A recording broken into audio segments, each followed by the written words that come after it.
When we started to think about what Ready4Routines would look like, I actually recall a meeting that was hosted here at Frontiers of Innovation that was almost like a brokering meeting between researchers and those of us who were involved in doing practice. And so out of that actually came a partnership where Phil Zalazzo and some of the other practitioners that have been involved in the work started to talk about what would it look like to take some of the work that we were already doing in our programs and actually make that work more intentional around what the research is telling us about how you promote adult and child executive function. And so through gradual conversations, an intervention started to take form. As we started rolling out the training outlines, the first thing that I said to my team members was, I'm creating these training outlines. They are not going to be perfect, and I know that because we need to test them out and see what's working and what's not and get a feel for the way that we're relaying this information. We need to get feedback from the families. We would have calls with her every week to discuss what was going on in the workshops, to see if we could troubleshoot some issues and, work things out. And then we would also kind of just read over the workshops to make sure that they would fit the parents' needs and to see if there were any changes we could make or anything we needed to add or to take away. At the beginning of the week, I go over the actual training outline with them and we talk through what the facilitation is going to look like. And then at the end of the week, we debrief on how it went and what they learned from it.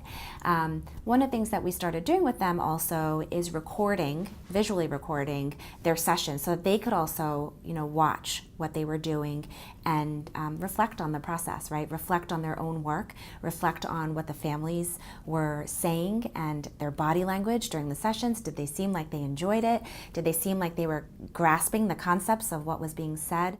What did you think about the instructions? The instructions were easy. It's just that keep doing it back and forth, back and forth. And then when the rules were switched, you were a little... Yeah, I was lost. I was totally lost. You were lost. Yeah. So this is a video blog. So when I'm videotaping either me or the parents, I'm using the iPad and I'll just set it up and try to make it like just a conversation between the two of us. A lot of times I feel like they have things to say and it's not being captured. Like I try to write it all down during my weekly phone calls to get to Sonali, but it doesn't always make it. So I started to ask them, to be a part of my blogging. It's so critical that the staff that are doing this are reflective about what it is that they're doing. In some ways, you're asking staff to go through the same process that we're asking families to go through. So there were actually multiple levels of fast cycle iteration going on with them. There was their own sense of understanding of this went well for me, this didn't go well for me.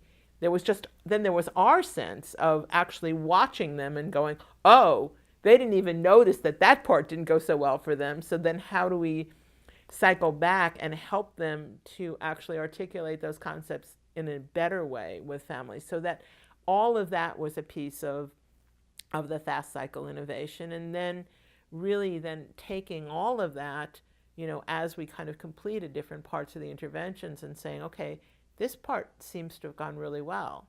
This part we missed here. So how do we then go back and make sure that doesn't get missed next time?